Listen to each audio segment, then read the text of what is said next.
अस्सलाम वालेकुम वरहमतुल्लाहि वबरकात। आज की वीडियो के अंदर हम इनलाइन और टेपर्ड हुक्स के बारे में डिस्कस करेंगे। ये क्रोशेटिंग हुक्स की दो टाइप्स हैं, लेकिन सबसे पहले आपसे आपके हाल अहवाल के बारे में दरियाफ़्त कर लेते हैं। इंशाअल्लाह अल्लाह ताला से दुआ है कि आप तमाम हाज़रीन यूट्यूब फैमिली मेम्बर्स इंशाअल्लाह खैरियत से होंगे। और अब आते हैं वीडियो की तरफ। सबसे पहले हम बात करेंगे इनलाइन और टेपर्ड हुक्स के बारे में। ये क्रोशे हुक्स की दो टाइप्स होती हैं।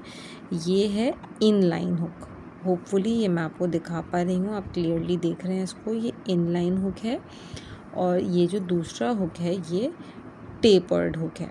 ठीक, इन दोनों के डिफरेंस के बारे में बात करेंगे और अगर आप बिगनर हैं तो आपके लिए कौन सा हुक ज़्यादा सूटेबल रहेगा ये भी आपको सजेस्ट करेंगे। वैसे तो मैं इसमें सजेशन की कायल नहीं हूँ, इसकी वजह ये है कि ये आप खुद ही चूज़ करें तो ये आपके लिए ज़्यादा बेहतर है। सबसे पहले हम बात कर रहे हैं इनलाइन हुक्स के बारे में, इसलिए हम टेपर्ड हुक को साइड में रख देते हैं। इनलाइन हुक्स के अंदर जो इनका हेड होता है, इनलाइन हुक का जो ये हेड है, सबसे पहले तो मैं आपको बल्कि ये वाली चीज़ क्लियर करती हूँ। आप हुक को समझिए, देखें पहले हुक, ये जो चीज़ आपको नज़र आ रही है ये हुक का हेड है, ठीक। और ये जो एज है इसकी, ये इसकी थ्रॉट है हुक की, और फिर इसके बाद ये वाला हिस्सा इसकी शाफ्ट होता है, ठीक है। शाफ्ट के बाद यहाँ पर जो पार्ट है इसको थंब कहते हैं, या आप हैंडल भी इसको कह सकते हैं। ये पूरा ही पार्ट हैंडल है, ठीक।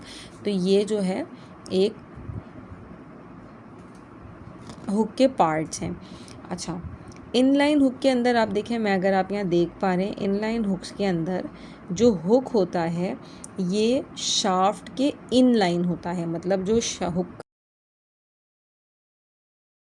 का ये वाला पार्ट होगा और ये जो इसकी शाफ्ट जहाँ ख़त्म हो रही है, ये दोनों यहाँ पर इक्वल होंगे। ये आप देख भी सकते हैं इस वीडियो के अंदर। जबकि आप एक, या मैं आपको थोड़ा बिगर साइज़ का हुक दिखाऊं तो आपको इजी रहेगा। टेपर्ड हुक के अंदर देखिए आप, ये हुक नेक है इसकी, हेड है इसका, और ये इसकी शाफ्ट है। तो ये बिल्कुल इक्वल नहीं होती। आप यहाँ पर देखें, ये चीज़ ये बिल्कुल इक्वल नहीं है। ये यहाँ से अंदर की तरफ होगा और यहाँ से जो इसका हेड वाला रीजन है ये थोड़ा सा इसका बाहर होगा, ठीक है। अच्छा, दूसरा ये कि काफ़ी सारे बिगनर्स को लगता है कि ये वाला जो हुक है, ये क्रोशेटिंग हुक, ये ईज़ियर टू कंट्रोल होता है। उसके लिए उसकी एक बुनियादी वजह मुझे ये मालूम होती है कि ये जो इसकी थ्रॉट है, इसके अंदर जो है यार्न रह जाता है, रुक जाता है, तो वो स्लिप नहीं होता। शायद स्लिप ना होने की वजह से मोस्टली बिगनर्स इस इनलाइन हुक को प्रेफर करते हैं। वियर एज बाकी बिगिनर्स का, या यूँ कह लीजिए क्रोशेटर्स का मानना ये है कि जो टेपर्ड हुक है उसमें से स्टिच जो है ईज़ियर होती है, स्लाइड करना आसानी से बाहर आ जाती है इस टेपर्ड हुक के अंदर से। वैसे तो मैं प्रेफर करती हूँ टेपर्ड हुक, लेकिन इनलाइन हुक के अंदर भी कोई प्रॉब्लम नहीं आता। हाँ, मुझे ऐसा लगता है कि इन हुक्स के अंदर फंस जाता है, ये यार्न रुक जाता है, लेकिन काफ़ी सारे लोगों को ये नहीं लगता होगा। हो सकता है उन्हें ये अच्छा लगता हो कि ये यहाँ से यार्न स्लिप होकर निकलता नहीं, लेकिन मुझे लगता है कि ये थोड़ा सा प्रॉब्लमेटिक हो सकता है, ये वाला इसका जो पार्ट है, मुझे ऐसा लगता है। या मैं इसके लिए यूज़ टू नहीं हूँ, क्योंकि मैं हमेशा से टेपर्ड हुक्स का ही इस्तेमाल कर रही हूँ। अच्छा, दूसरी चीज़ ये मैंने आपको लास्ट वीडियो में बताया था कि ये दो तरह के स्टिच मार्कर्स होते हैं। यहाँ पर ये दो तरह के स्टिच मार्कर्स मौजूद हैं।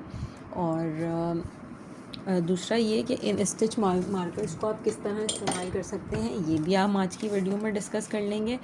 और अगर आप प्रोफेशनल, जब आप इंटरमीडिएट लेवल पर आ जाते हैं तो उसके बाद आपको इन स्टिच मार्कर्स की एज सच ज़रूरत नहीं पड़ती, लेकिन काफ़ी सारे लोग यूज़ भी करते हैं जिन्हें सर्कल्स वगैरह के अंदर प्रॉब्लम होता है।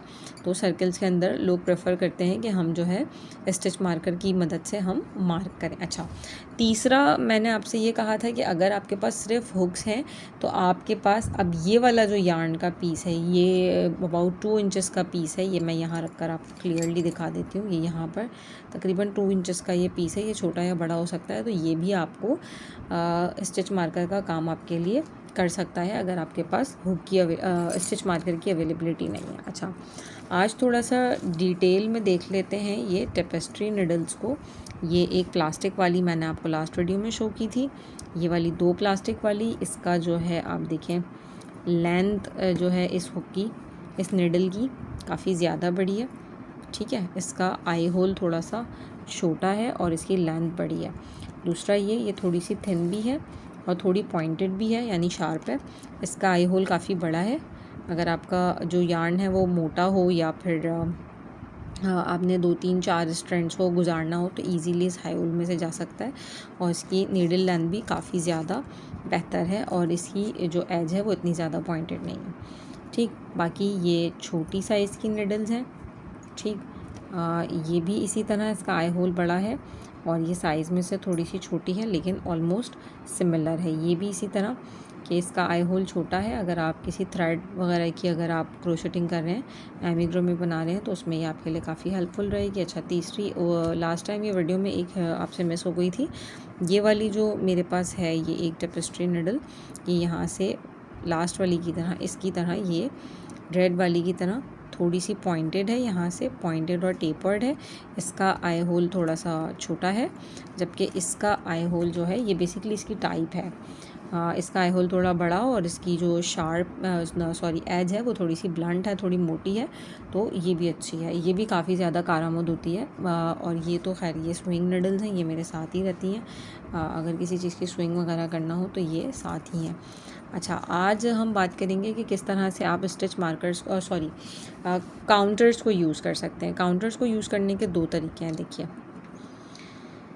पहला तो ये कि आप इसको ज़ीरो पर लेकर आ जाइए, ठीक, छोटा या बड़ा इट्स अप टू यू। ये सिर्फ डिफरेंस इनके अंदर ये इनके होल्स का डिफरेंस है। अगर आपका हुक साइज़ बड़ा है तो आप वो लगा लीजिए, अदरवाइज़ ये अब ये जो है आपने यहाँ से ये इस तरह प्रेस किया और ये इसके अंदर इंसर्ट कर दिया। देखिए ये इजीली इसके अंदर इंसर्ट हो गया और ये अब मूव भी होगा।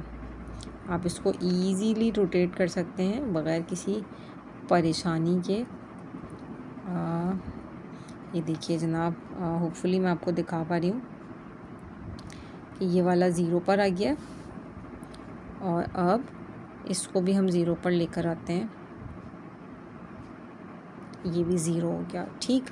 अच्छा, इन हुक्स के अंदर आप चाहें तो स्टिच मार्कर को यहाँ लगा सकते हैं अगर आप इंटरमीडिएट लेवल के क्रोशेटर हैं। अगर आप नहीं हैं तो फिर आप इसको यहाँ पर ना लगाइए। आपको हो सकता है कि स्टिचेस को यहाँ से जो है पुल आउट करने में थोड़ा प्रॉब्लम हो, तो आप यहाँ पर इसको रख सकते हैं। या अगर आपके पास स्टिच मार्कर की अवेलेबिलिटी नहीं है तो आप काउंटर का भी इस्तेमाल कर सकते हैं इसके लिए।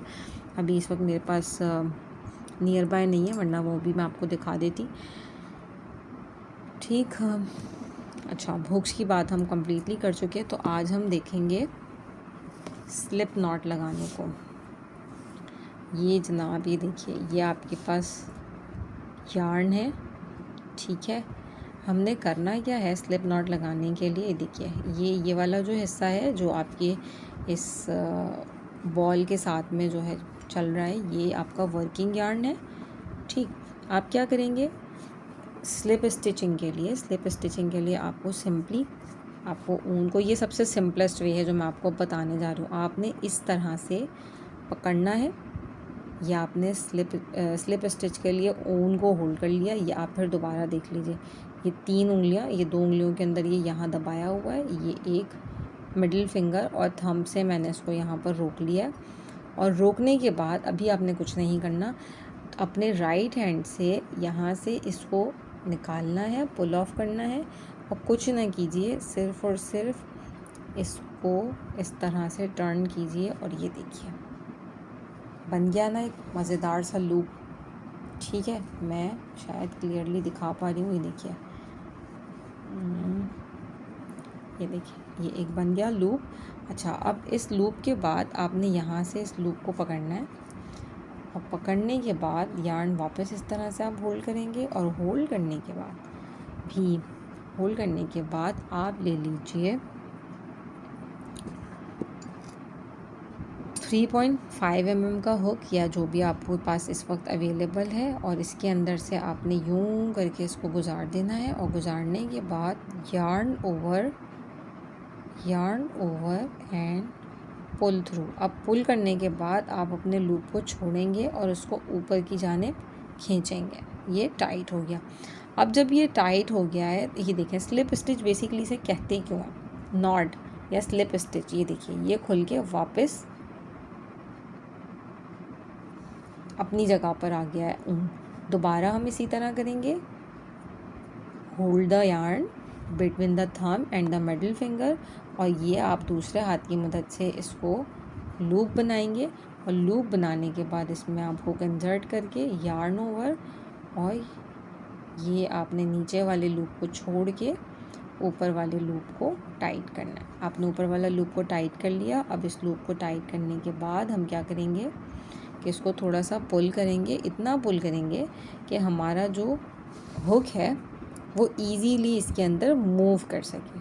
ठीक, अब हम बनाने जा रहे हैं फाउंडेशन चेन। किसी भी प्रोजेक्ट के लिए फाउंडेशन चेन ही सबसे अहम चीज़ है। ठीक, अगर उसमें मैजिक रिंग का कोई काम नहीं है। हम 1 बाय 1 इस चीज़ को लेकर चलेंगे टॉपिक्स को। सबसे पहले हम जो है स्लिप स्टिच और स्लिप नॉट और फाउंडेशन चेन की बात कर लेते हैं। अब देखिए यार्न ओवर, ठीक है, ये yarn over pull through the loop, ये आ गई आपकी पहली चेन। ये आपकी जब पहली चेन यहाँ आ गई है तो अब आपने क्या करना है, अपना स्टिच मार्कर उठाना है, और स्टिच मार्कर उठा के आपने यहाँ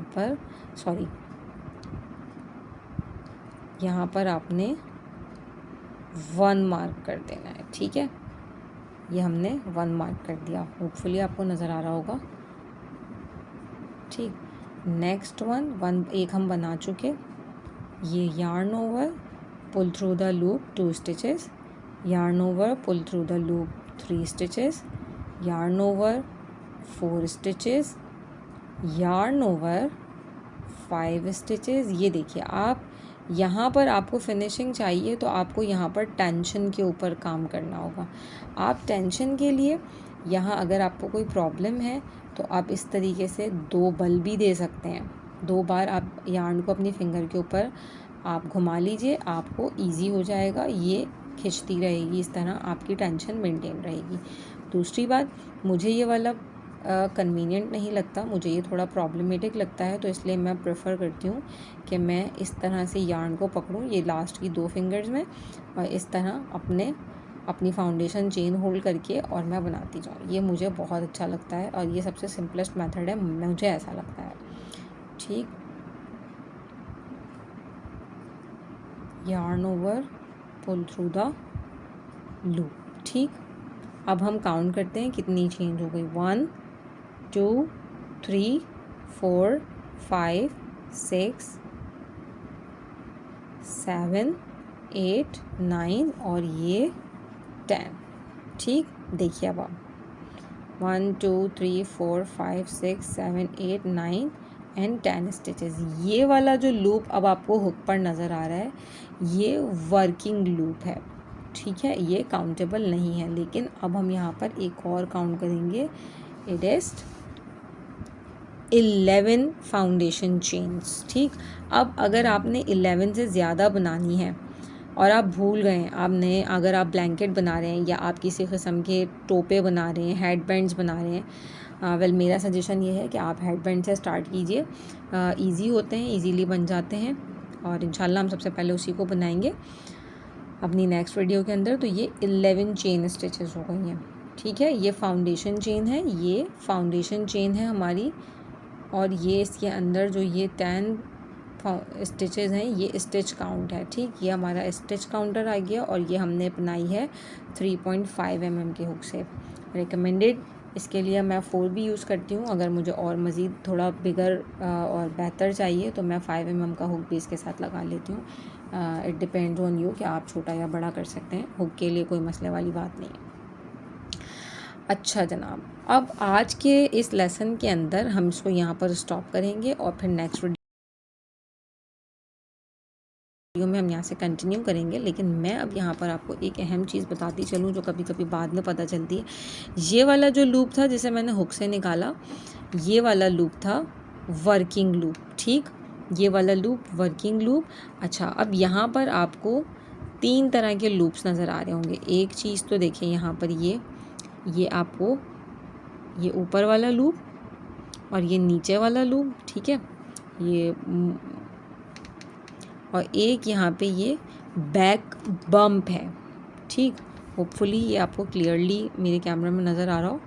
ये जो देख रहे हैं आप, ये बैक बम्प है। इसके अंदर भी देखिए आप स्टिच बना सकते हैं, इसके अंदर भी आप स्टिच को डालकर बना सकते हैं, और नीचे वाले में भी नीचे वाले में आप फाउंडेशन चेन के अंदर स्टिच नहीं डाल सकते। आप जब स्टिचिंग करेंगे, अपने प्रोजेक्ट को फिनिशिंग करेंगे, तो फिर ये इसके साथ जो है वो स्टिच हो जाएगा आपके लास्ट पार्ट के साथ। तो आज की वीडियो के अंदर जो हमने सीखा उसके अंदर इनलाइन और टेपर्ड हुक्स के बारे में, और दूसरा how to count the chains और रॉज। आप इसकी मदद से आप रॉज भी काउंट कर सकते हैं कि कितनी रॉज आपने बनानी है और कितना प्रोजेक्ट को आप अपना एक्सटेंड करना चाह रहे हैं। तो ये काफ़ी हेल्पफुल होते हैं, लेकिन ये सिर्फ बिगनर फ्रेंडली है। वैसे तो खैर इसकी ज़रूरत कभी भी आपको पड़ सकती है, इट नॉट डिपेंड्स कि ये बिगनर और इंटरमीडिएट लेवल पर ही डिपेंड करते हैं। लेकिन मेरा सजेशन ये है कि ये आपके पास होना चाहिए। अगर आपके पास ये नहीं है तो भी आप किसी भी चीज़ को 10, 20, 100 काउंट करके रख लीजिए, जो भी आपका प्रोजेक्ट है और जितनी भी बेसिक स्टिचेस आपको रिक्वायर्ड है।